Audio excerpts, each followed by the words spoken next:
Yeah, I know. Yeah, I know it's 420 weekend. I do. Yeah, I know it's 420 weekend. I get it. Yeah, but you're getting a head start. All right, you grab a bag of Oreos and we'll see you later. All right. Yeah. Bye. Hey, how you doing? Welcome to Season 5, Episode 9, I do believe, of Niagara 411 Live with Sterry. We're fueled by Gale's Gas Bars. We're also supported by Ace Alignment, thank you very much, Verge Insurance, Equal Wellness Services, and we would like to welcome a very, very special brand new sponsor this week. Brand spanking new. Sandra's Home Health Care Services are also sponsoring this program. We are ensconced as per usual in the lovely Fiddler's Poorhouse at 149 St. Paul Street in beautiful downtown St. Catharines. So come on in. So I know what you're thinking. I went on vacation and we knew that we had to have insurance just in case something happened. If we got sick or something when we travel, we got to get that set up. So you get all that set up and everything's fine, right? You go away, wonderful peace of mind. I'm on vacation, I'm out of the country, I'm having a good time in the sun and the heat, and I'm protected. There's not a problem. I've got insurance in case something happens. Is that what you're thinking? Think again.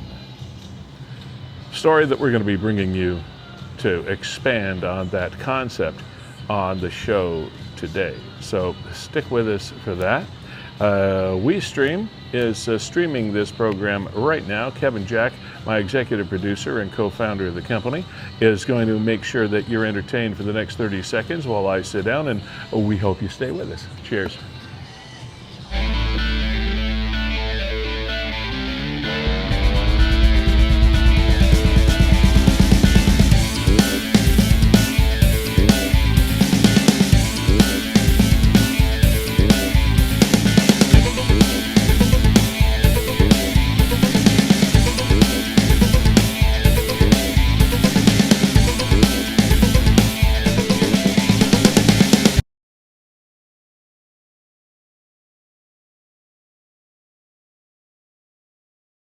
There we are, Fiddler's Poorhouse, a big wide set. That's about as complicated as we get.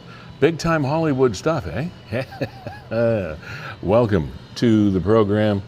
Once again, it is Season 5, Episode 9 of Niagara 411 Live with Sterry.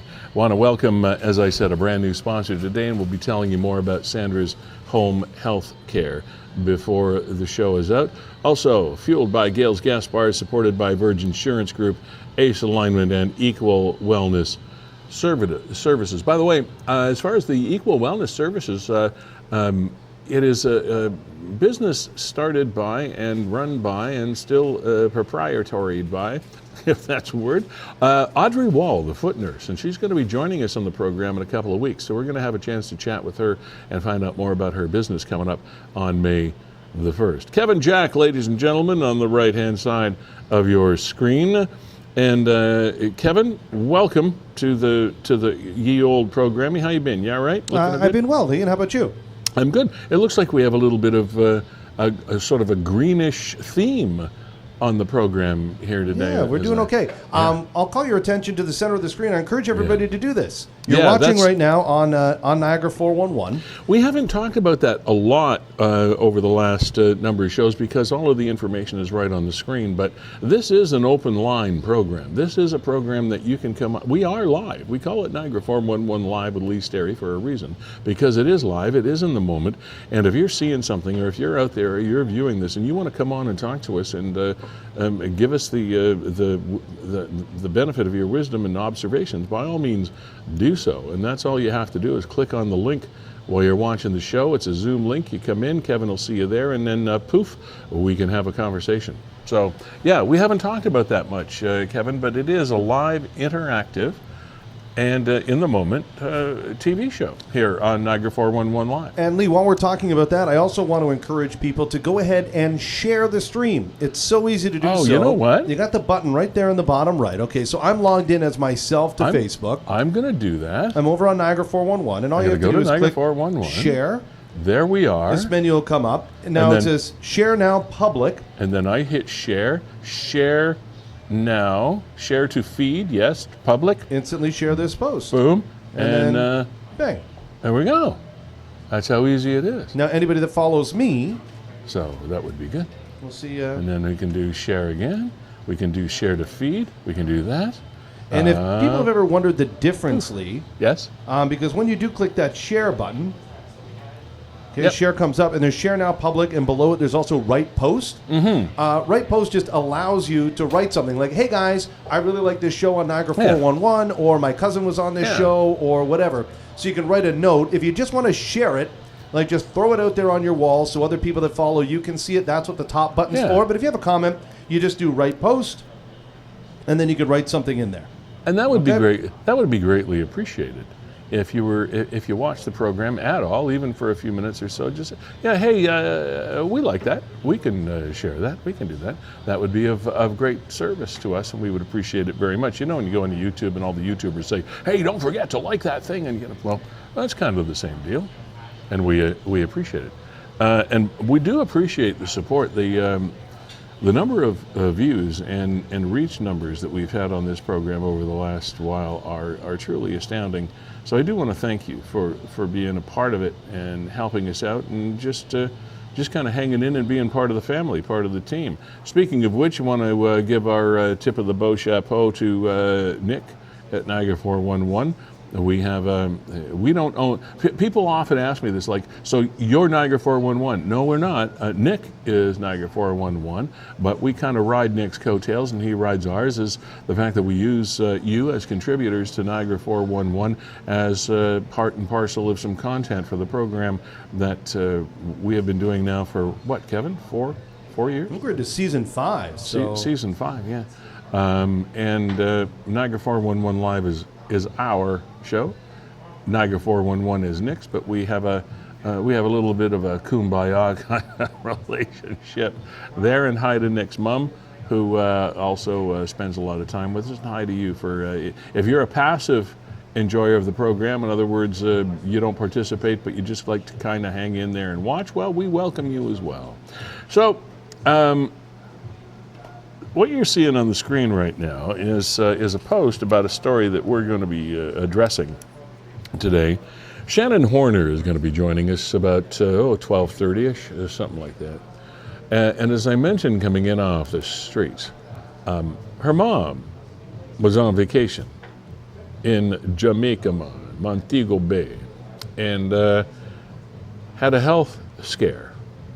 She had a respiratory attack. Was in the hospital for a number of days. And in spite of the fact that she and her family believed that they had medical insurance for their travels, she couldn't get home. No beds? No room at the inn? Was that the answer? We can't get mom home. We can't get our wife home because there's no room at the inn. There are no beds at the hospital. Could this, anywhere in Ontario, could this possibly be true? Oh, say it ain't so, Joe. Well, it ain't so. Just when you thought it was safe and you're protected, maybe not so much. Yeah, welcome to modern healthcare, ladies and gentlemen, and how insurance gets in the way, or the lack thereof gets in the way. Yeah, and if you have it, you might have a lack thereof that gets in the way, or not. It's a mess. Our system is a mess, ladies and gentlemen, and Shannon Horner is going to be here to talk to us about that. She's the daughter of the stranded Jamaican mom, Kelly Beckerly Murphy, who was down there, and it just drives me nuts. Also, a great guest we have coming up. Congratulations to the Fort Erie Meteors. Unbelievable. Junior B championship in the Midwestern League of the Junior Bs for the first time since 1979. Way to go. We're not done yet because the Sutherland Cup is around the corner, but we're going to have Nick Passero. He is the head coach and GM of Fort Erie Meteors. Golden Horseshoe Conference final picked up when they beat Caledonia this past, Monday? Yeah, Monday night. What in a game. Game 7? What a game. Game 7. Game 7. The Meteors were down 3-1 with, I think, about 12 minutes to go.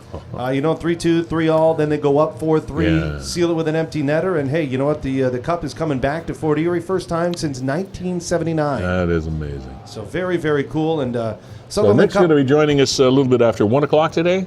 Yeah. Is that what it is? Yeah.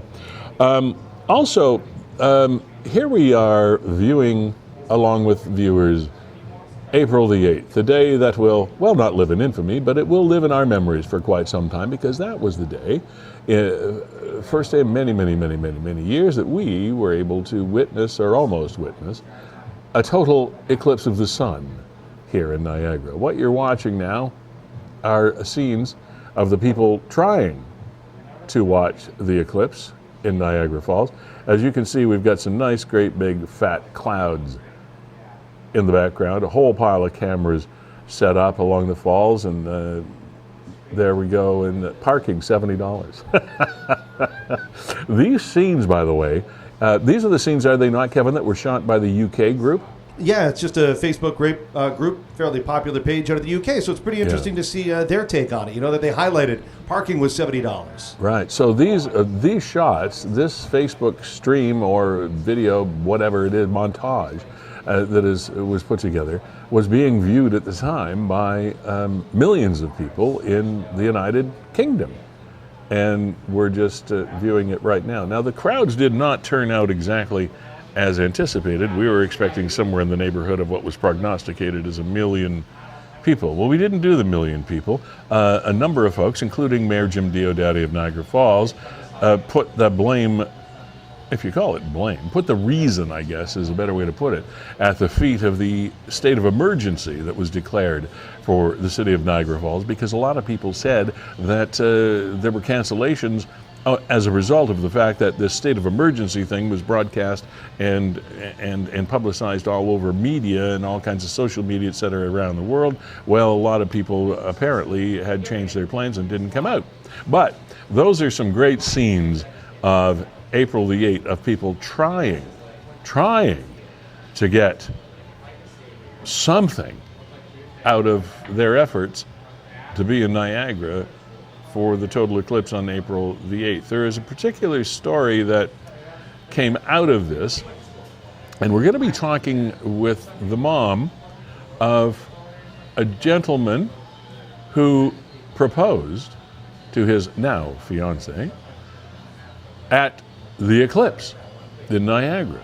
And while he was doing this, he was attempting to do like a selfie thing, to video this thing for I'll show you the video. For posterity. Here's the video of there his. We are. There he is, down on the whole, doing the whole one knee thing and everything. Just, and oh, there we caught a glimpse of her face, right there. But now, unfortunately, the way the phone is set up, we've got a headless, almost fiance on the screen. We can kind of catch him a little bit, and he's trying so hard, man. His heart's got to boom, boom, boom.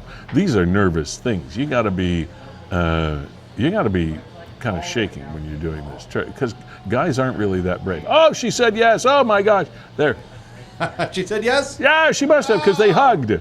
They hugged. Oh my gosh. Thank you. Now the pressure's off. Now he can take. There he is. Now, but here's the deal. His mom wants to find a guy that she thinks, actually, that guy there with the red circle around his head, he had a sense something's going on. Something is shaking here. This is big. This isn't just an eclipse. So, Teresa Huffman, can you hear us okay? You all right? Yes, I can. All right. How are you today? I'm doing great. How are you? Good. You look great. Thanks for coming on the show. Thank you. Thanks for having me. So this is an exciting moment in a family. First of all, let me ask you: do you like this girl? Oh, we adore her. Okay. She's amazing. So you're not going to be one of those mothers-in-law. You're going to be okay. Absolutely not. Okay. Yeah. All right. Yeah, we love her. So tell us the story. How can we help you?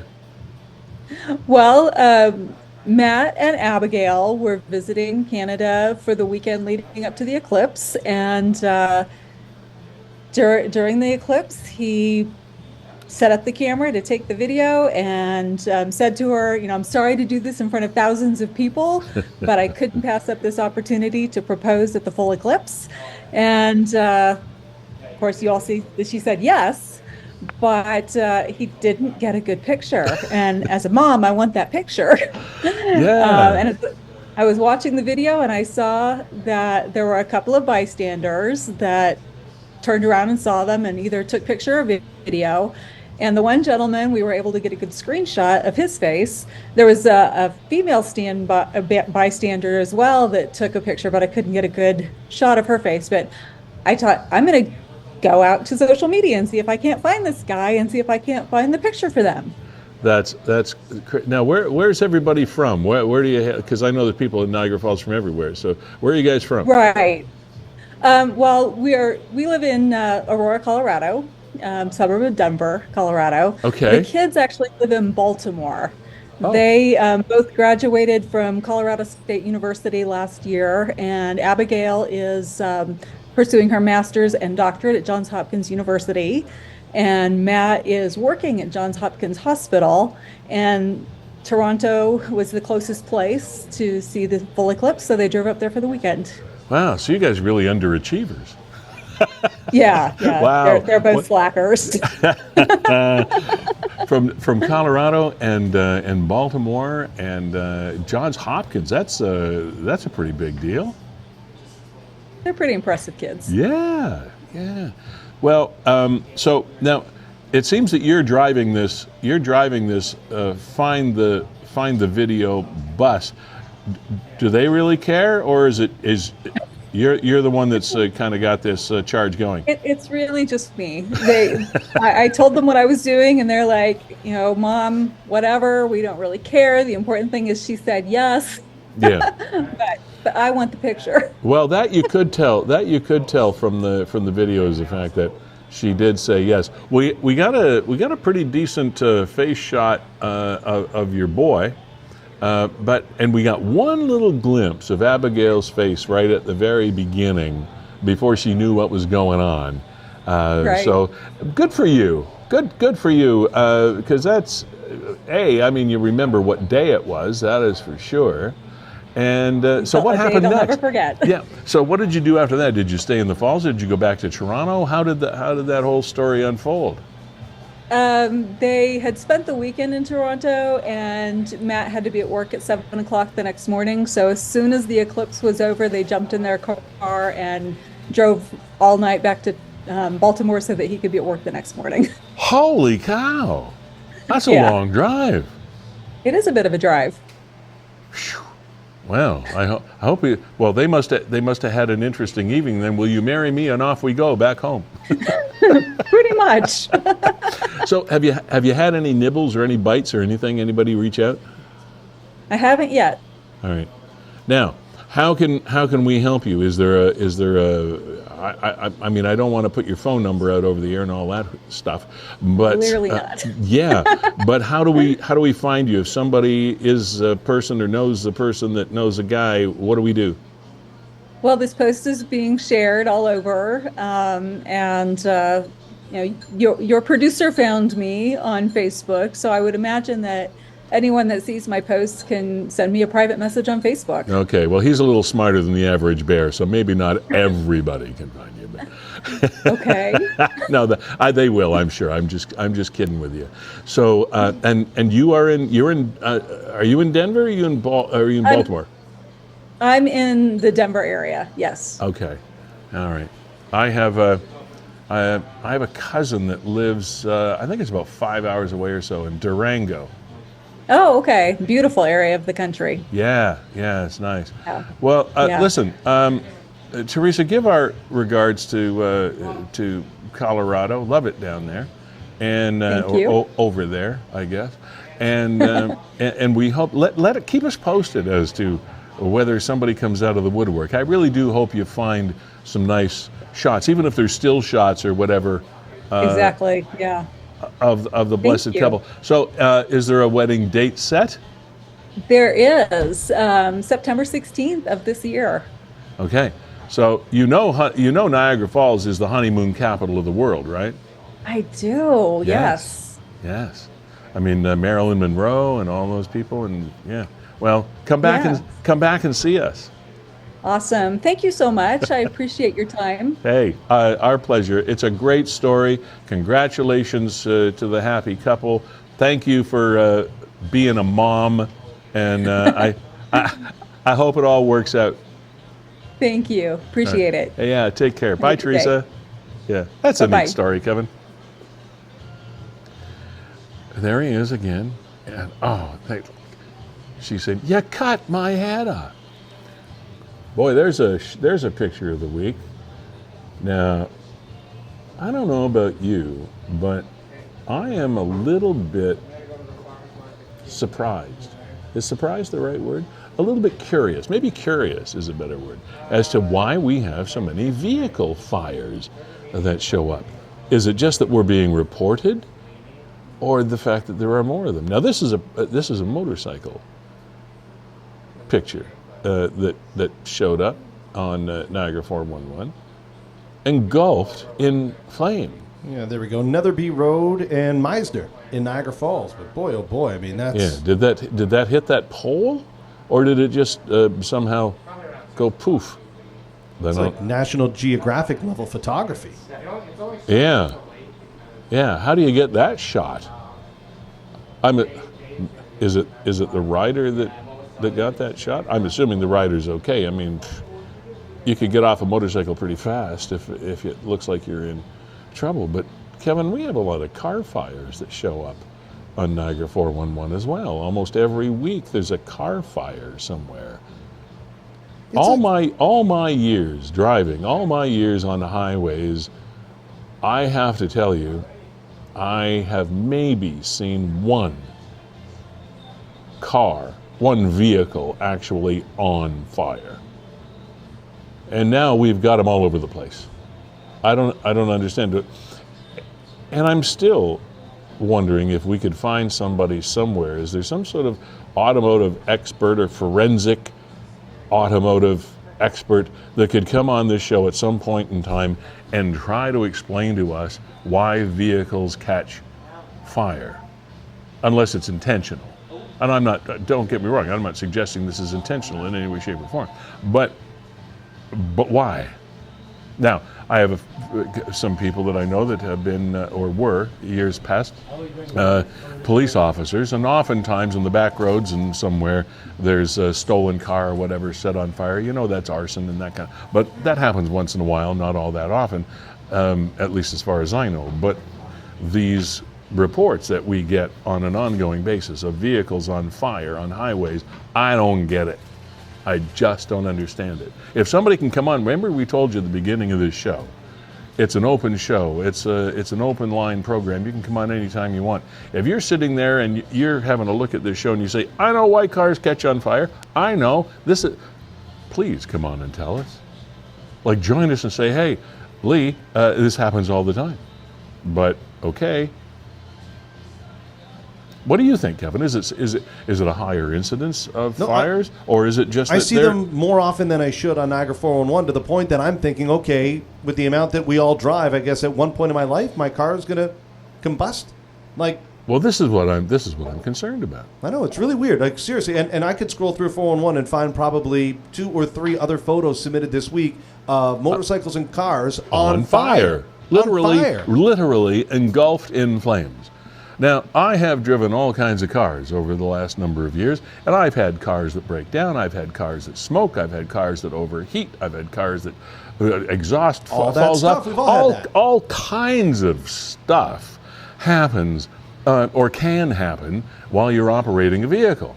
And a lot of them are dangerous, and none of them are pleasant, but catching on and being engulfed in fire is not, I don't think it's that common, but it seems to be becoming more common. And this is a hell of a fire. You know, I mean, you want to stand back from this one. Yeah. I mean, that's just a little motorbike. As I was going to say, motorcycles are not, well, I guess they're more complex than they used to be. But with all being said, a motorcycle is not a complex organism. It's not a complex machine. There are only so many ways it could possibly catch on fire. I mean, really. Absolutely. Absolutely. How does that happen? Let's.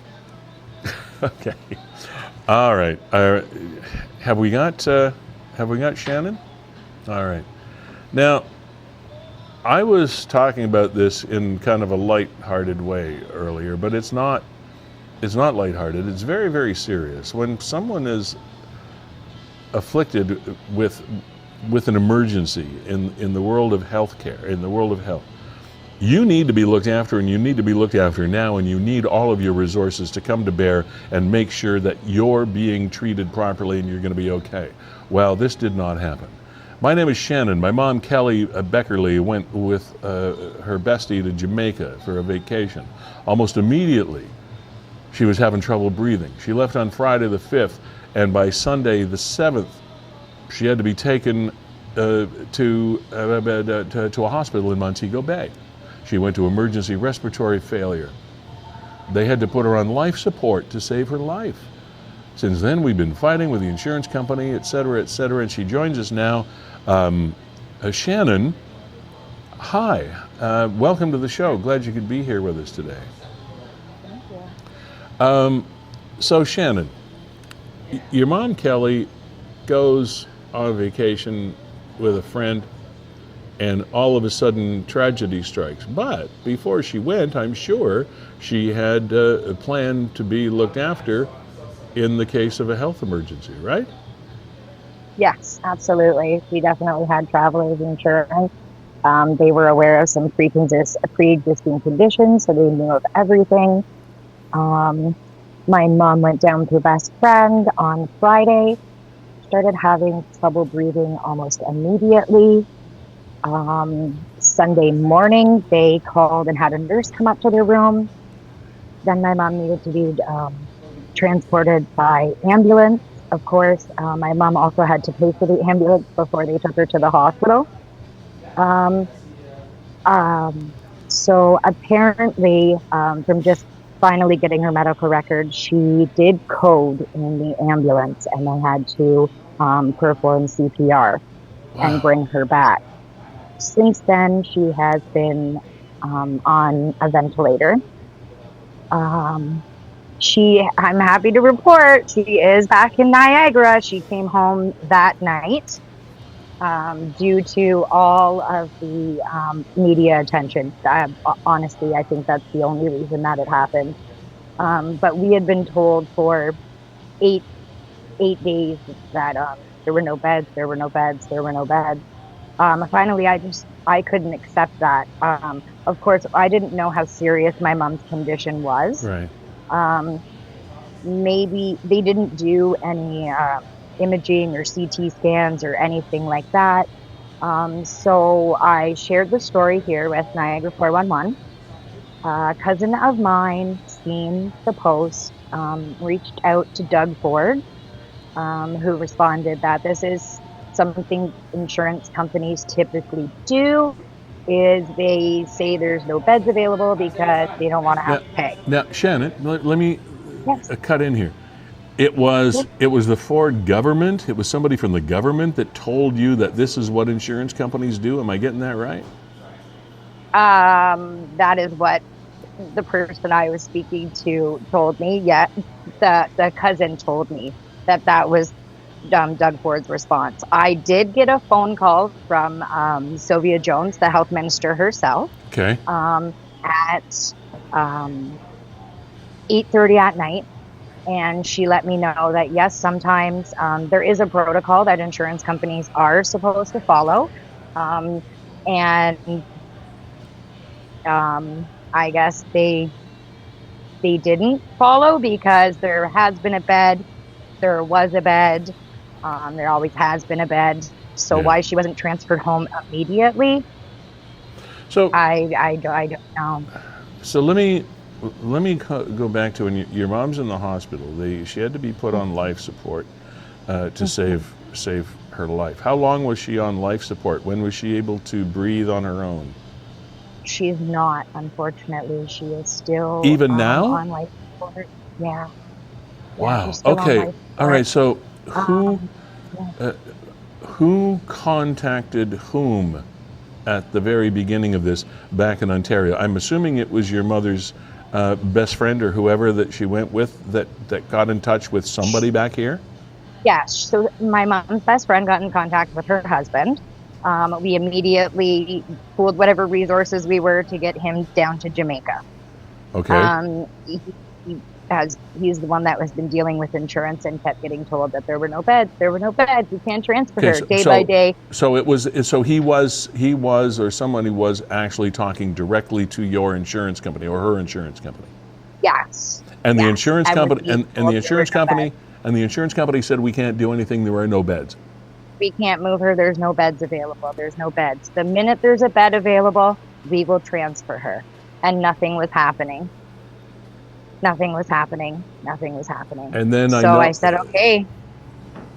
Then you I gotta do contacted what I can to get her contacted home. Jenny Stevens. I did. I did contact Jenny Stevens' office, and they were amazing. They did contact Niagara Health, and they confirmed that there was a bed. I have some information, but I can't share it at this time. When it comes to the insurance company definitely dropped the ball on this one, big time. So My mom should have been home. So who arranged for her to be flown? I'm assuming she was flown back here. Yes. The Ontario government stepped in and basically said to the insurance company, you guys facilitate it. We'll figure out how we're going to pay for it. We just need to get this woman home now. My mom was sent, I believe that they used Critical, which should be as soon as somebody, as far as I'm concerned, anybody who's insured when there's an emergency and somebody's critically ill and they need to get the person back home, that's who they're supposed to call. I don't know why the insurance company didn't call them. It took the government getting involved for things to happen. Well, that's pretty disheartening. Testing. Yes, we don't know how long she was in cardiac arrest at this point in time. Yeah. They are very concerned about possible neurological issues. Yeah. We're just waiting on some testing this morning for actual diagnosis or prognosis or something. Shannon, is she conscious? No. No? No. We're doing a word. CT scan to see if there was any brain damage. They're concerned about how long she was. She went without lack of oxygen. We just don't know. Unfortunately, the medical records don't state the information that we needed, so we don't really know. She's just. I'm hopeful when I talk to her. I do get a little bit of a response, but not as much as we would be hoping for. Did she receive, as far as you know, proper care in Montego? Looking at the medical records, they didn't do any sort of scans or anything, chest x-ray, and then they did some blood work each day, but nothing serious. They just basically kept her on the ventilator just to keep her going. And she was in Montego how many days before you were able to get her back here? So she went to Montego Bay Sunday morning, and she got home very late Tuesday evening. So she was there a week, Sunday, Monday, Tuesday. So she was there for 9 days longer than 9 days? 9 days? 9 days. So she was pretty much comatose for 9 days? Yeah.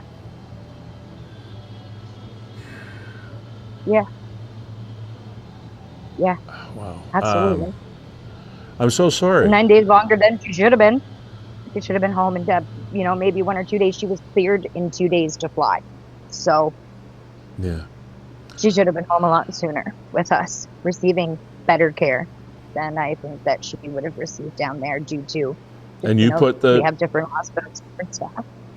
And you put the onus for this on insurance company protocols. Absolutely. I'm not the only family that this has happened to. I read a story about it in the Globe and Mail, how a gentleman couldn't get home, told the same thing, and this is something insurance companies do to say to families. And when you're in crisis mode, you're accepting what they're telling you. You buy a product from them and you expect them to take care of you. And, well, that's Have you had any contact with the insurance company since, or is there going to be a problem paying for this? I'm not dealing with insurance company personally. That's something that her husband has been dealing with. So I don't have any of those answers. Yes, we've been in contact. I don't know any more than that at this moment. So is Kelly in the Niagara health system, or is she somewhere else? She is. She's right back in the St. Catharines General Hospital. Yeah. But she is still comatose, and absolutely. I'm assuming that they're running whatever tests that they can here. They're trying to figure out. Right. She's right now she is stable. I have seen her try to open her eyes. Her eyes are opening randomly. But my mom had RSV in December and ended up on life support. And once she was on it, and for a couple days, and they turned the sedation down, almost immediately you could tell that, she was still in there and still fighting. And I just don't have that. You don't have that same feeling. I don't have that same feeling at the moment. No. So in the that's why she went on her trip to celebrate. My mom does currently have stage 3 lung cancer and is in remission. Oh my! So she was going with her best friend to celebrate, and then it literally took a very, very tragic turn. Yeah. So in the vernacular of the industry, your mom did have some sort of pre-existing condition. She did. Yeah. She did. But was in spite of that, did all the right things and got the right protection, etc. Absolutely. Yep. Had the doctor cleared her to go. Yep. She told them about everything. She was in great health before she went, and then this happened, and now we have a lot of unanswered questions, and her laying in a comatose state for so long. And not having any answers. Like, they didn't do any testing down there because of why, I don't know, but they did not do any testing down there to help our medical team when they got back, when she did come back home for some of those answers. Her current medical team, do they have any prognosis or anything, or is it just a waiting game at this point? Waiting. Pardon? It's a waiting game at this point. Unfortunately, something had happened yesterday. I'm not sure exactly what, but it postponed my mom being able to get her CT scan. So she should have that today, and then we'll go from there. I should have some more answers this afternoon, just waiting for the doctor to get it on and call me and that kind of stuff. I'm between here and the hospital. I'm 7 minutes away. I'm staying at her house with her husband, and so we're both just 7 minutes away, constantly up, back and forth. Just the waiting game at this point. So happy that she's back here with you. Anyway, that's got to be something. Yep. Is there any advice you can offer people that could potentially find themselves in this situation? I mean, any of us could. We could travel anywhere at any time, and all of a sudden we have an emergency, be it pre-existing or otherwise. Is there any advice you can offer? What do we do? Make sure you go with, the people that the insurance company my mom went with is pretty well known, and still I feel like they very much failed her. Don't wait for the insurance company to do. Pardon? No, nothing. Oh, sorry. Okay. I suggest that you don't leave it up to you leave it up to insurance policy. You make the calls yourself, because maybe if I had made the calls a little bit earlier, maybe she would have been home earlier. I don't know. I don't want to play the what if games, but nobody's family member should have to stay in a foreign country away from their family in a tragic situation so people can save a little bit of money. Yeah. Well, don't blame yourself. My life should come first. Can I ask a question here, Lee? Shannon, Sure. it's Kevin here, and just to that, now that your mother is home, what has the communication been like with the insurance company? Have they tried to explain themselves? I haven't been in touch with the insurance company. That's something that my father-in-law, my father is handling, my stepfather, rather, is handling. He's not my dad. He's my mom's husband, but he's handling that situation, and at this time, I don't think he has any comment. Okay, but because at some point you had to say, hey, insurance company, I know you said there's no beds, but our people are telling us there is a bed, and it's there right now. So have they tried to explain that? At that point in time, they I don't think that they started cooperating until they got some pressure put on them by the health minister to get things moving. Okay. Shannon, I wish we could all flick a switch and make these things go away and your mom wake up and be fine, but I guess that's not the way the world works. We wish you all the best and your family all the best, and Godspeed to your mom, Kelly, and we hope it's a fairy tale and a happy ending for you guys. To be, right? Yeah. We did all this hard work. She'll be okay. She's a fighter. And keep us posted on what's going on, all right? Absolutely. Thanks so much. I know it was probably a tough thing for you to do, come and talk about it, but we do really appreciate you shedding light on this situation for us. Thanks for coming on. Absolutely. And my fight's not over. I don't want this to happen to anyone. No, thanks. Okay. Shannon Horner. Not a fun story. I want to take this opportunity while we're on the heels of that. One of our sponsors is Virgin Insurance Group. They're insurance brokers. They've been in business for like 100 years or so in the Niagara area. And these are such important questions for you to ask people when you're seeking insurance coverage, be it home, auto, and obviously something like this, life insurance and health and travel and all of those things. I guess the best advice is to, when you're sitting down, sit down with somebody from a place like Virgin Insurance Group and ask those questions. What happens if? What if I am this and this? I'm in this situation, and what happens if I? These are important, really, really important questions to ask. And I'm glad that we have an insurance group as a sponsor of this show, because that's why they sponsor the show, is so that you've got some place to go and ask those questions, and we thank them for being here. And while we're doing that, also, Gales Gas Bars Limited, thank you very much for being our title sponsor, our main fuel supplier, if you will, for this program, and Niagara's main fuel supplier as well. And boy, haven't fuel prices been in the news a lot lately. We had the carbon tax kick in on April the 1st. Last night there was a great big increase of 12 to 14% in some of the major cities, but it's not the pump people that are raising these prices. These are world conditions and market conditions that are just playing fast and loose and making crazy with our world. And Gales is the company that has been fueling Niagara for well over 50 years. And home heating oil and all sorts of things, and they support this community with their time and their effort, and yes, their money as well. So thank you, Gales, for being here. Also, Ace Alignment, good for what ails you and your vehicle. They specialize in front-end alignments as well as all other mechanical needs for your automobile.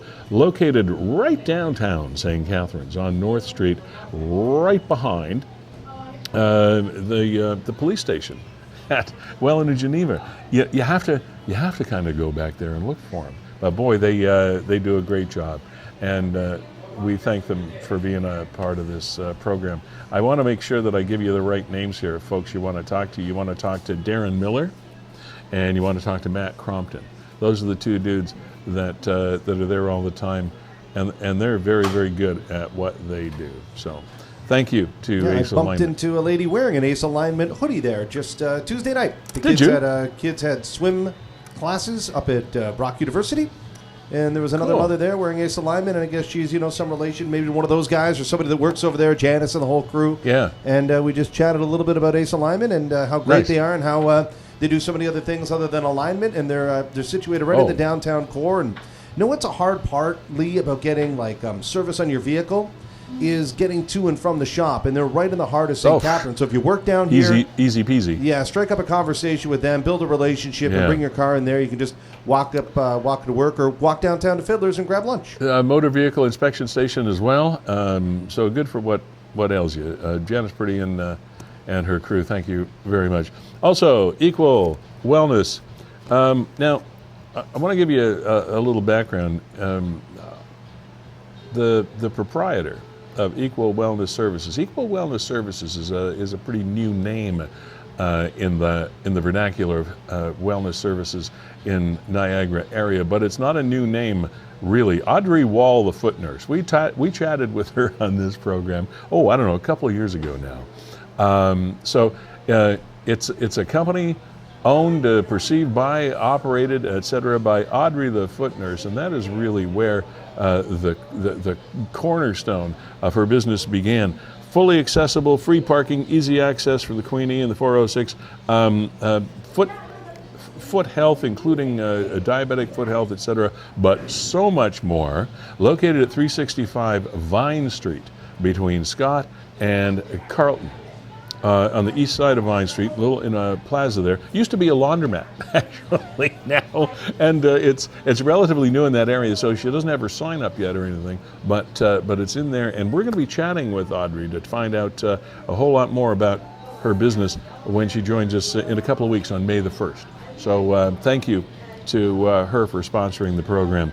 And our brand new sponsor this week, I want to spend a minute on this, Sandra's Home Healthcare Services, brand spanking new sponsor this week, and we're so pleased. Kevin and I had a chance to sit down and have a chat with Sandra. Oh yes, there is a Sandra, by the way. It's not like McDonald's and you don't know anybody named McDonald. I mean, Sandra is a real person, and it's her home care services, and been in business for quite some time, and basically exceptional home care with comfort meeting compassion. And you'll see on that logo there, Sandra's Home Health Care Services, where the heart is. They enhance lives with tailored home health services, from personal care and medication management to specialized medical assistance and rehabilitation around the clock if necessary. This isn't a slam, bam, thank you, ma'am, PSW type service. PSW service it is, but so much more. And we're so pleased to have Sandra's Home Health Care Services on the program as a brand new sponsor. Now, her web, you can Google them and you find them, but the website is actually SHHC Niagara, Sandra's Home Health Care Niagara, shhcniagara.com. So check it out. Sandra, thank you for joining the family. Yeah, one thing that really stood out, Lee, to me about Sandra's business, and it seems like a small thing, but it's always the little things when you're talking about personal home health care that make the biggest difference. And she just said, look, organizationally, we answer the phone. I was going to mention that. That's good. I mean, that's how often we answer do you the get, phone. And especially when you're dealing with, in a lot of cases, seniors who want to talk to people. Yeah. They don't want to do things online. And you call Sandra's Home Health Care Services, and somebody answers the phone. And it's a little thing, but it goes so far in that elevated level of service that you're looking for. So. And one of the things that they specialize in, too, is from hospital to home. Their office is in the NHS location in St. Catharines. We would have, in the old days, called it St. Catharines General. But anyway, the Niagara Health Services Hospital on 4th Avenue in St. Catharines, and her office, her business is located right there. And it's one of the things that they specialize in is from hospital hustle to comfortable home care and whatever your loved one needs in the comfort of their own home. Huge. It's such a huge difference when that can be the case. So Anyway, Sandra's Home Healthcare Services, thank you so much for being here and being part of the show. And we'll have a chance to talk more about the home care services from Sandra and her team. Big team, too. Like, this is not... one of the things I liked about it when we were talking, as well as the fact that they really attempt to match the home care worker to the person receiving the services. It's not just like you dial a number and somebody shows up and you get who you get. They really attempt to make an effort to matching the care person to the care receiver. And boy, that's if you've ever been in a situation where you need a loved one looked after, especially if they're on the elderly side, it's important that they're looked after comfortably and well, and they're happy, and that relationship works. So that's a good thing. So, Lee, as a total aside, I spent the last couple of nights glued to the TV, waiting to see if Austin Matthews was going to score 70 goals. There's changing the subject. And he did not. He did not. And now I have to tune in Saturday nights, 8 p.m., to watch the Maple Leafs lose to the Boston Bruins. You're on that train, are you? What I should probably do instead is head down to Fort Erie and watch the Fort Erie Meteors. I think they're hosting the St. Mary's Lincolns that night. Because good segue. Fort Erie won Midwest Junior B, and Nick Passero is going to be coming on in about 10 minutes to talk about that. Good segue. Just before we were talking about Shannon, we had that incredible photo of the motorbike on fire, and there was another motorcycle in the news at Niagara 411. This guy was almost taunting police down in Fort Erie, I think. This joker. Now here's a guy driving one of those crotch rockets, as we used to call them. So uniform officers attended the area. I don't know why they put it that way. Attended the area. Who comes up with this language? Of Derby Rad, or should that be Derby Road? I think Derby Road. I think so. And Conway Place in the town of Fort Erie regarding motorcycle driving dangerously. 10 o'clock at night or so, officers showed up. A guy's running a motorcycle matching the description in the area of Ridgeway Road and Roxborough Road. Motorcycle was traveling at a high rate of speed. Give us a scroll there, Kev. Okay. And performed wheelies. Remember wheelies? The driver then drove up and down Roxborough Avenue, accelerating past police, and he obviously wanted them to chase him. He was trying to bait them into pursuit. They did not take the bait. They did not initiate a pursuit. Probably a good idea. But they sure would like to have a chat with the operator of this vehicle. It's a red and white sport bike. White male, thin build, dark helmet, face shield, dark jacket, sweater with white writing on the back and right shoulder and arm. If he's smart, he'll ditch those clothes. Officers are seeking the public's help in identifying the subject. And the offense, of course, dangerous driving. And so here's a guy out on a toot trying to bait the cops and have a little chase. But and good for the police for resisting the temptation. Because you imagine, you'd love to go get this guy.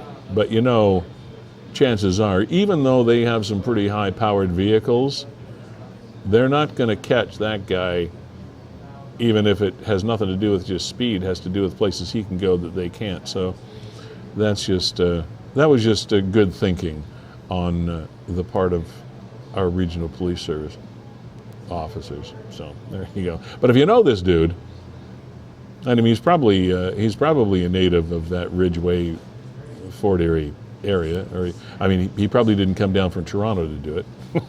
So chances are he's a local. That would be my bet, anyway. Of course, I don't always win my bets. Speaking of which, the Raptor player didn't win his bet either. What's his name? Portnoy? What the heck's this guy's name? I think it's Jonte Porter.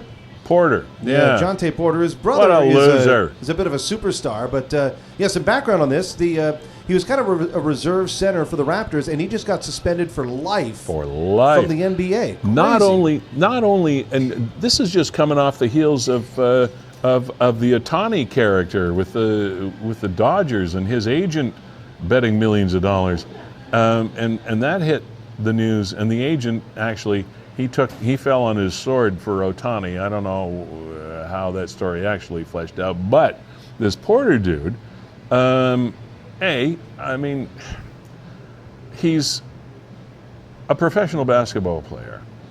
He's not the upper echelon of professional basketball players, but he's still a pro in the NBA.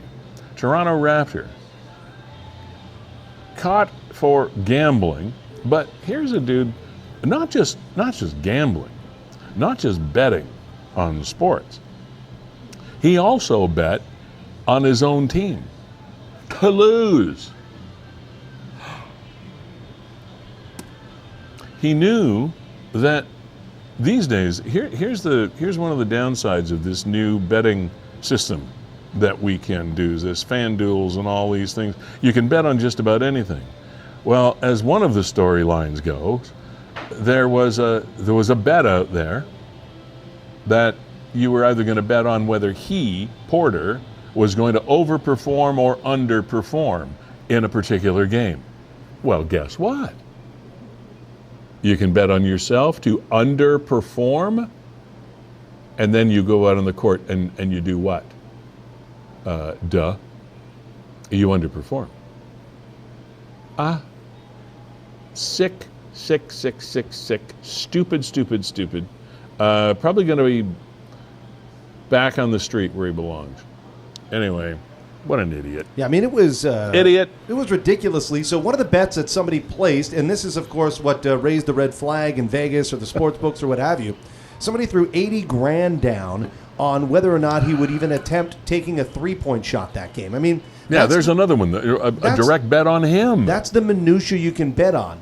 And had it paid off, I think, and I might have some of the stuff misconstrued, but it was going to pay out over $1 million. And then all of a sudden, this guy goes in the game, and about 2-3 minutes of game time into it, he pulls himself out with an apparent injury. So he doesn't attempt a three-pointer. Doesn't attempt a three-pointer, and that never got paid out. And there were two similar bets to that. And then, of course, once they went into the investigation, they found out that he himself was actually gambling on the NBA and at times betting on Raptors games. And on himself. Like, that's to just... underperform, not overperform. I mean, it's one thing to bet on your team. I mean, you're not even supposed to bet, period. But, okay, you could kind of wrap your head around it if you were betting on your team to win. If you're betting on yourself to overperform. You're betting on yourself to be great. Well, then you got to live up to it. You've got to play up to it. I can almost understand that.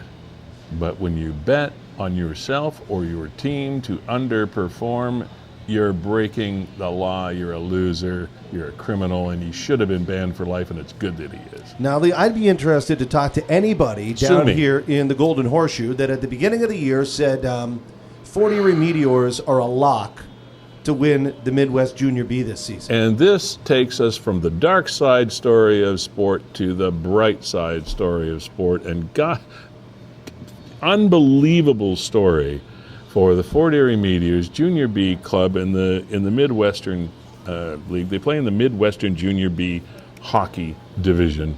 I mean, that's Fort Erie, it's St. Catharines, it's Caledonia, it's Thorold, it's all those teams, and Pelham, and so on and so forth. Port Colborne, it's all those teams. All those teams.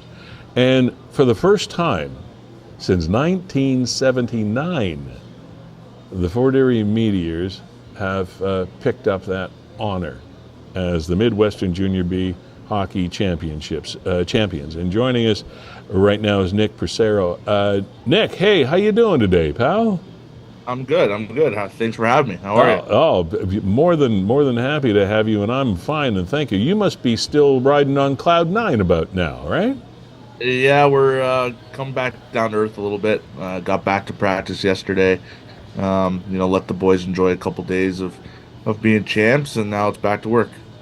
Now, this hockey team has an amazing history as connected with your family, correct? For sure. My dad played for the championship team in '79. He was the captain. And then he played pro for a few years, came home, Started coaching 81, 82, I believe, and I believe bought the team in 83. And we've had it ever since. And your dad is Tony, right? Right, correct. Yeah. So this has been a labor of love, especially and initially with Tony for a long, long time, and then now, and it's still a family endeavor, correct? For sure, for sure. It's everyone, all hands on deck. My brother's my assistant coach. My sister runs like the game day operations, box office. My mom oversees it all. It's definitely a family affair. All right. Why in 2024 and not since 1979? What sort of magic potion did you feed these guys this year? I don't think there's any magic potion. I think the team went through a long phase of just developing young players to get to the next level, and the way the league has kind of moved in the last maybe 5 years, kind of evened out the playing field, and now you can develop young players and win championships at the same time. So when me and my brother took over, we kind of hit it at the right time, and we have some of the best young players in the province, and they led us to a championship. So you said your dad owned the team. Do you, as a family, still own the team? Yeah, we run the team now. It's not really an ownership per se. Okay. It's a not-for-profit, but we run the team. I'm the GM and head coach. My brother's the assistant, and then our uncle is the president. So it kind of, it's been in our family for a long time.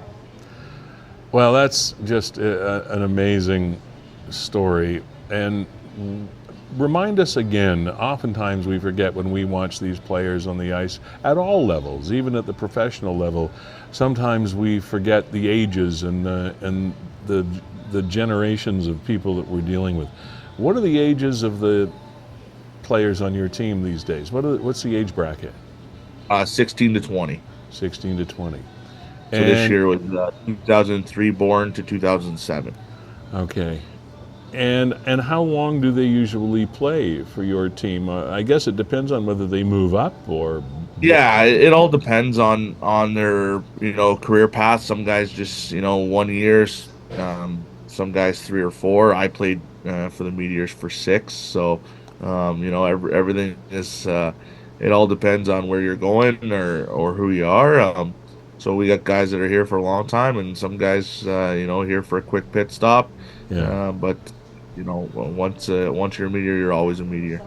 Lee, let me follow that up because perfect timing here. And I mean, I'm a real hockey guy, former Junior B player in the GOGHL. A couple guys. I mean, Charlie Burns, MVP of the playoffs, had a stint in the OHL. He's kind of right on the cusp. You think he's coming back next year? What do you see for him in the future? No, he'll be a full-time OHLer next year.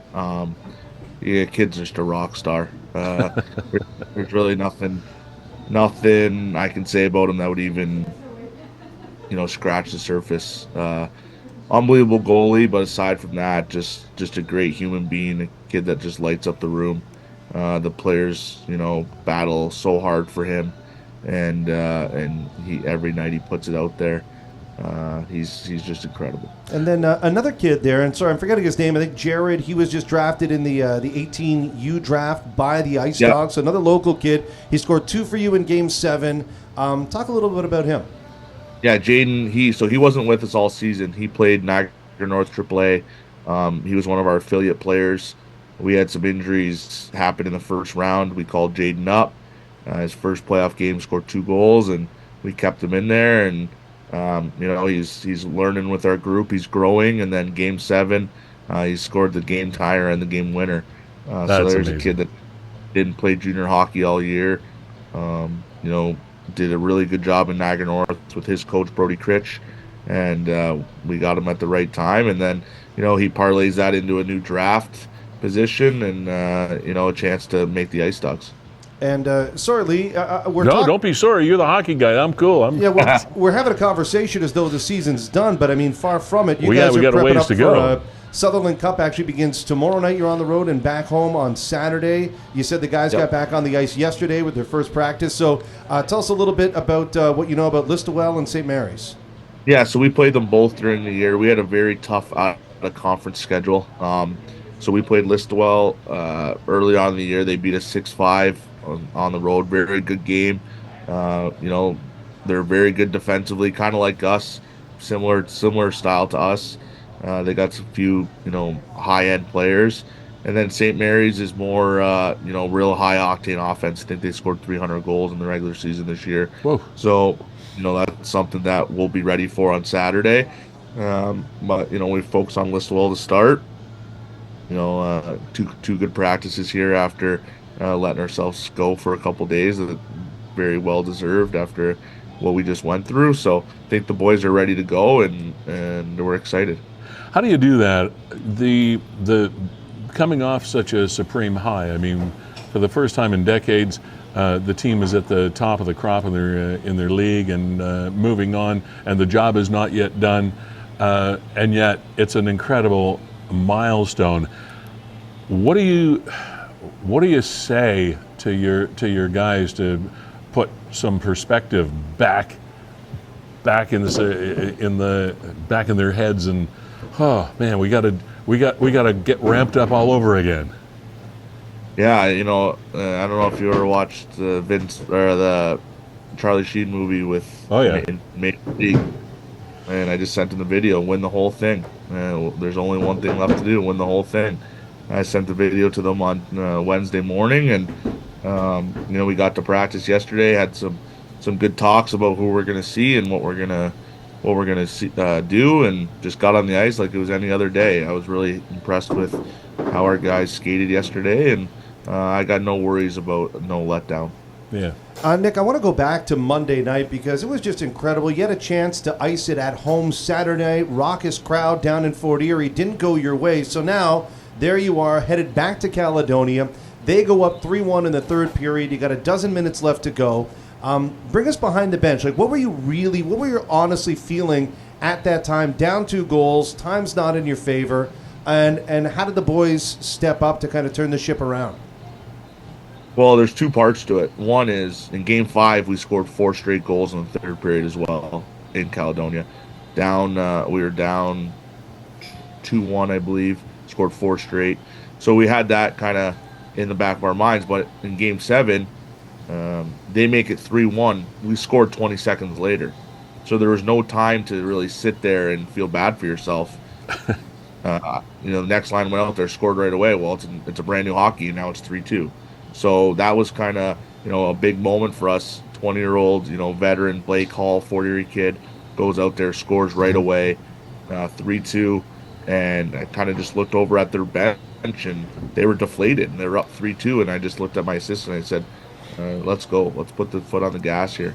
And it was all over after that. That really is an interesting role that a lot of people don't talk about a lot when it comes to coaches.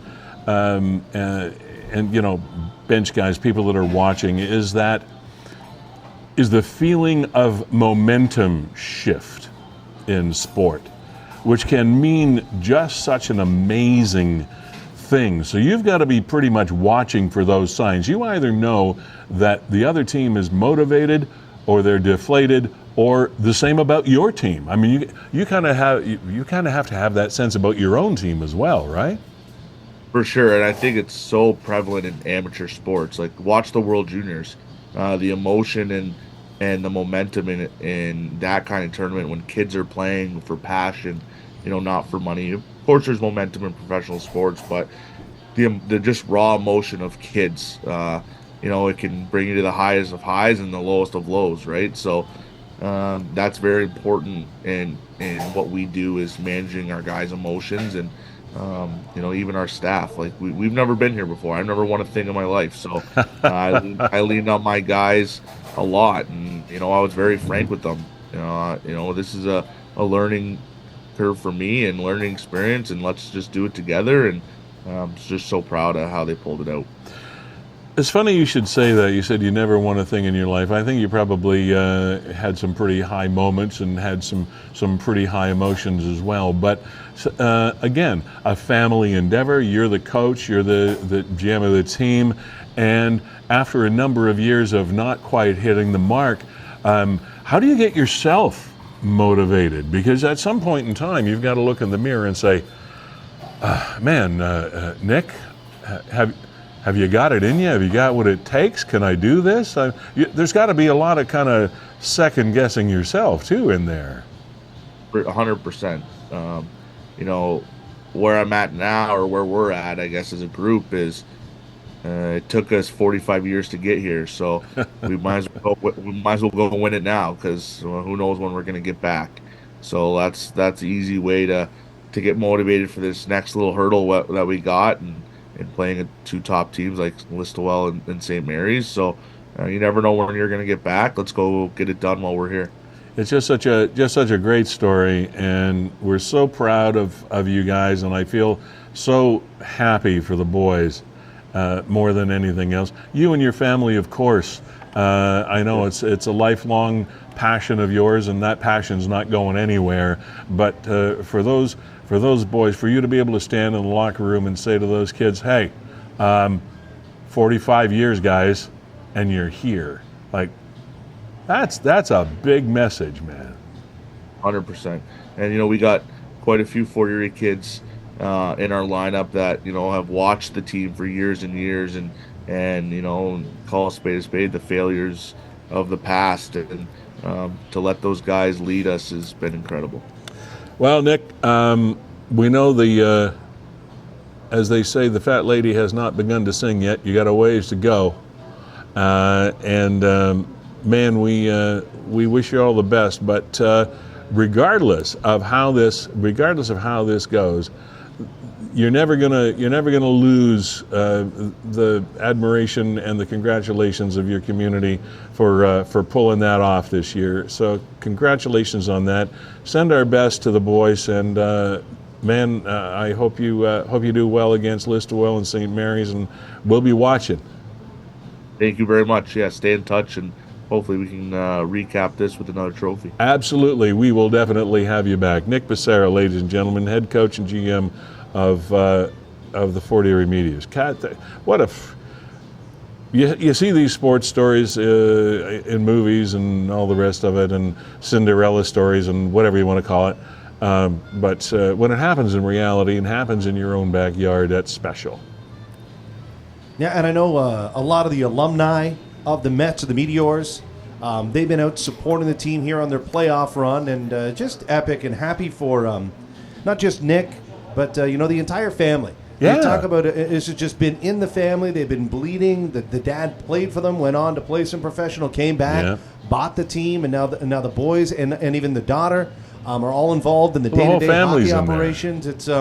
It's really cool, and my hat's off to everybody involved with the success this year for the Fort Erie Meteors, and I'd really love to see people pack the arena again. You know, the schedule's online if you Google Sutherland Cup, but they've got a couple home games coming up here, one against St. Mary's on Saturday night, and then I think next week, the schedule's online, they got another home game against, Listowel, and then the top two teams from that end up in a best of 7 for the Sutherland Cup. So.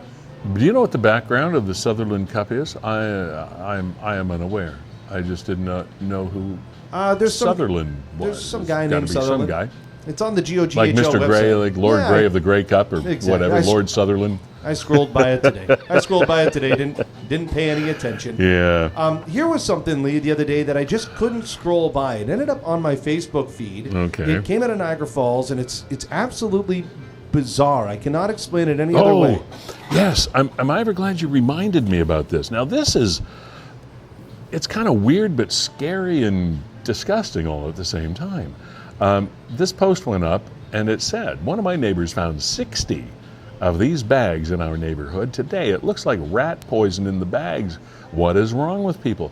Now, we don't know for a fact that it's rat poison, but the weird thing about it is there's 60 of these plastic bags around, but what it says on there is White Lives Matter. White Lives Matter, official, if you can read upside down. What the hell does that mean? Now, is that a male and a female? Sorry, I had a bug flying around here. Is that a male and a female on the front of that package, Kevin? The way you showed that? It's hard to say. The paper's folded on the inside. Yeah. So I mean, here's the other side. I mean, oh my God, you kidding me? And then there's this stuff inside that appears to be something akin to rat poison, but we don't know. But what is the connection? I mean, can you? What is the meaning? Like, the connection is lost on me. That's for sure. Can you read that, Liam? We must secure the existence of our people with and a future for white children. The hell does that mean? And what, you're just throwing baggies around Niagara Falls? Yes, and that's the thing too. Okay, the sentiment is obviously something that somebody is passionate about for some personal reason, some personal incident or whatever. We must secure the existence of our people in a future for white children. Okay, it's some sort of white supremacist type thinking. But what's the connection with the goop in the bag? What is that supposed to do? I don't get it. I mean, not very smart, these people. You know, what's our PR campaign? How are we going to spread the word? And these bags were found like on the ground? I think so, but obviously they didn't. What are you supposed to do? Trying to kill dogs or cats or something? I mean, why? What is that? Why 60 of them? In sealed bags. It's like kind of in one spot. I would really like to know where that came from. I haven't heard or seen of any other posts, but I know this person. I actually invited them to come on the show, and they couldn't. So it's very much real. So you know the person that put the post up? Yeah, I know the person that put the post up, and, Yeah, and he said that one of his neighbors found 60 of them. So it's almost like they fell off a truck. How do you find 60 of these in one place? Or were they all in one place, or were they just sort of scattered around? That's what I'm saying. Who was the genius on this PR campaign? Yeah, we must secure the experience or the existence of our people in a future for white children. Ugh. That's a little rednecky. Now, something a little more fun coming to the Niagara Falls Convention Center on Saturday, and I know our good friend and friend of the show, Chris Dabrowski and James Ponce of the Comic-Con people down there are also behind this, and it's the 420 Expo. That's what I mentioned to one of my staff members there on the phone at the beginning of the show. Some people are getting started early.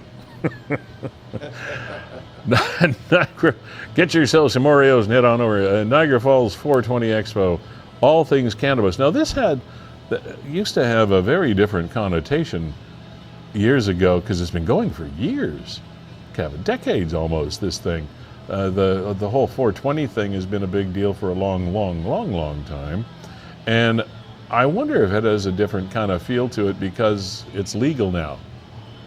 You know? Yeah, definitely, 100%. It has to have a whole different sort of ambiance to this thing when the product is actually legal, as opposed to people sneaking into a convention center like back in the old days and hanging out and talking to people about their habits or non-habits or medicinal uses or whatever of something that is illegal, but it's sure is a different Look at this thing stuff, now. Lee. Puff Paint. Giant size gaming, the arcade zone. Oh, it's a big deal now. Yeah. Just go fill your boots. So here. Celebrity appearances. Brian O'Halloran. Anybody of my generation and friends of Kevin Smith movies know that he was Dante in. Why is it escaping me right now? I don't know. You got me. Oh, it's not my world, man. In Clerks. Clerks? Which pretty much kicked off Kevin Smith's whole indie film career, and Brian O'Halloran's going to be there. Don't know this guy. Eddie Steeples, I don't want to know that guy. I've seen her before, and there you go, Joey Jeremiah. Okay. Joey Jeremiah is going to be there. My fondest humorous memory of the world of 420 was Cheech and Chong back in the 70s, and they did this wonderful skit. It was an audio skit. It was on one of their albums. We had albums at the time on vinyl, actually. And guy knocks on the. Yeah, Dave. It's me, Dave. No, Dave's not home, man. No, it's me, Dave. Let me in. No, Dave's not here. You know, Oh. that was just one of the great Look at this skits. how they theme this. See, the Munchie Zone. I told you. There you go. Yeah, they call it the Munchie Zone. Well done. Yeah, Cheech Marin. He's almost 80 years old. Did you know that? Is he look there? Oh, see, so yeah. The Degrassi tour. There's Joey Jeremiah. Okay. And Joey and a fellow castmate were actually just over at Ridley College this week. They had a film festival of their own, and they were the keynote speakers. They addressed all the students. Okay. I don't know if any of them knew who they were. Oh, they probably doors did away. in some sort of underground way. 30,000 square feet of all things cannabis. Wow, talk about coming of age. Nice to see. Speaking of Chris Dabrowski, as a total aside, well, not a total aside, but an aside nevertheless, it's nice to have seen their business bounce back after that terrible break-in and robbery that they had in their old office in Niagara Falls, where they lost just tens of thousands of dollars worth of valuable memorabilia from their shop. They're in a new place. They've rebounded, and just a tip of the beau chapeau to Chris Dabrowski. Nice to see you guys back on your feet. It's awesome. And yes, of course. Yeah, let's run through these one more time, and then we'll take a live look out at St. Paul Street, see what's happening. Okay. Yeah, want to go through our sponsors again. And I can't thank these people enough for being just so supportive and yet almost invisible. Sometimes I feel guilty that we don't talk about them more, have them on the show more. But it's like, hey, you know, we're in. We love what you do, and we're happy to be there. And want to thank Jessica Friesen and her gang at Gales Gas Bars Limited for supporting Niagara the way they have done for so many years, so many decades. Talk about a family business with a family legacy, and started by Jessica's grandfather many years ago, and still cooking and still doing great work and supporting Niagara. And we have just great respect and appreciation for Gales Gas Bars Limited for respecting this program and being a part of us as our keynote sponsor. And these are tough times for petroleum companies. Boy, as over the last little while, I mean, you can't ignore the elephant in the room. The carbon tax hit them hard, and us hard, on the 1st of April. Then we've got all kinds of international things going on. Wholesale gas prices through the roof. They're probably going to drop maybe 4 or 5 cents again overnight tonight. But boy, gas the retailers in the fuel business get slammed pretty hard by the public when these things happen, but so much of it is beyond their control. And I just wanted to continue to say thank you, and we'll support you like you support us here at Gales Fueling Niagara, and supporting Niagara in a lot of different ways, so thank you. Virgin Insurance Group, Mark Shirk and the gang, by all means, for home, auto, life, whatever it is that is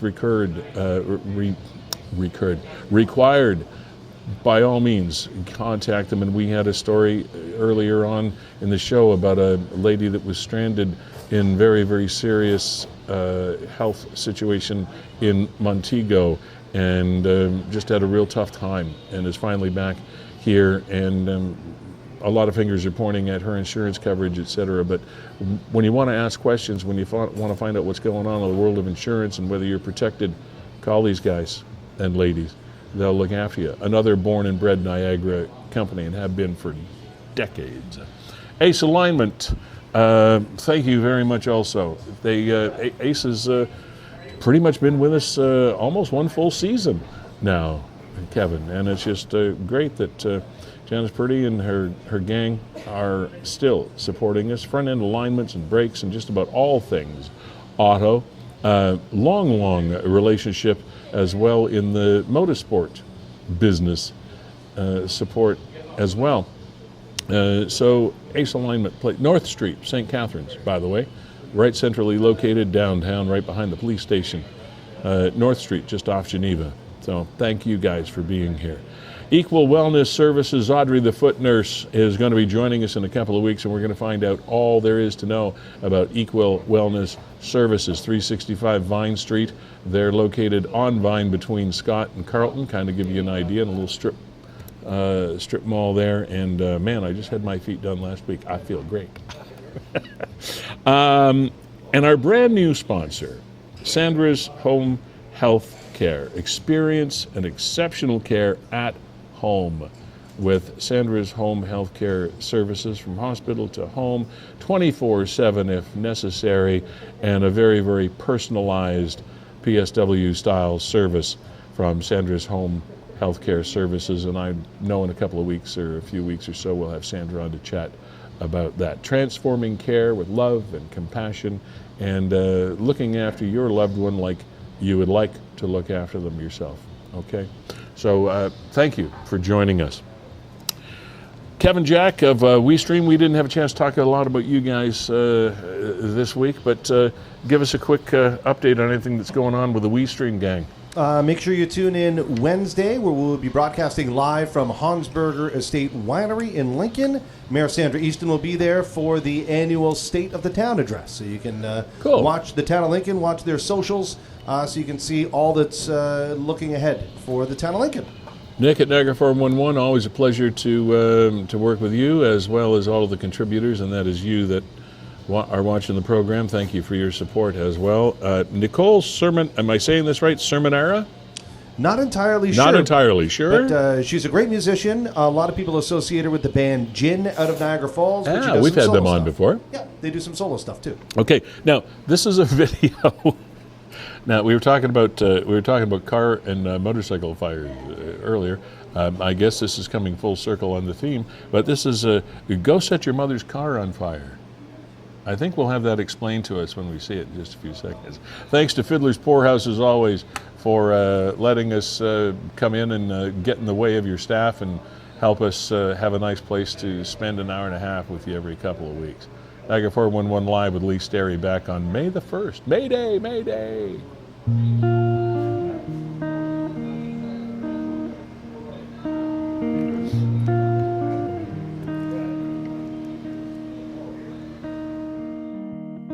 Go set your mother's car on fire.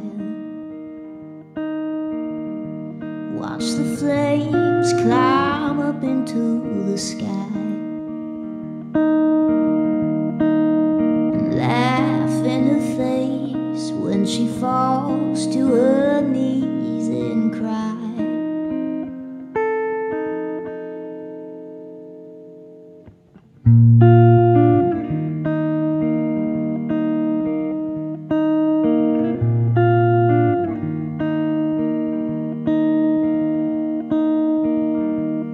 Go set your mother's car on fire.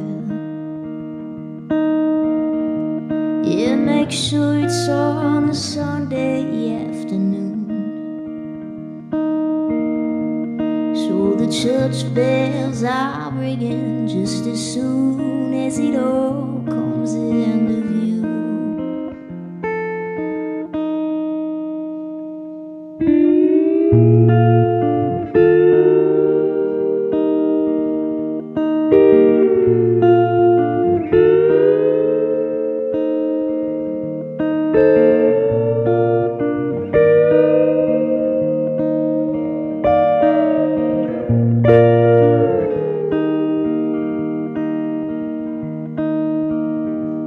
Yeah, now read it in the paper. Well, I tell it to the neighborhood. They'll ask me if I knew you, and I'll say I never really could. But I smell the tires burning. Well, my heart beats faster than it should.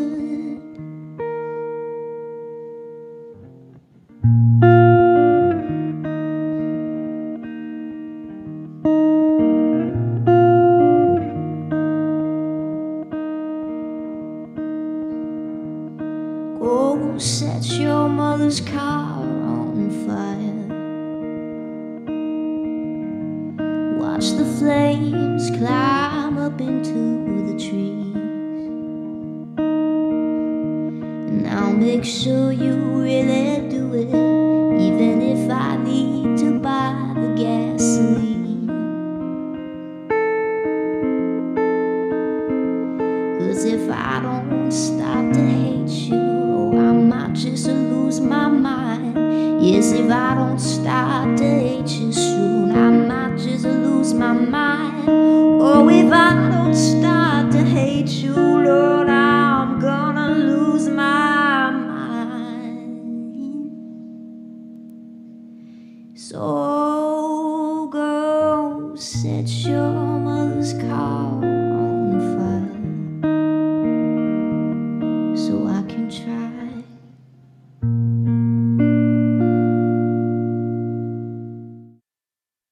The year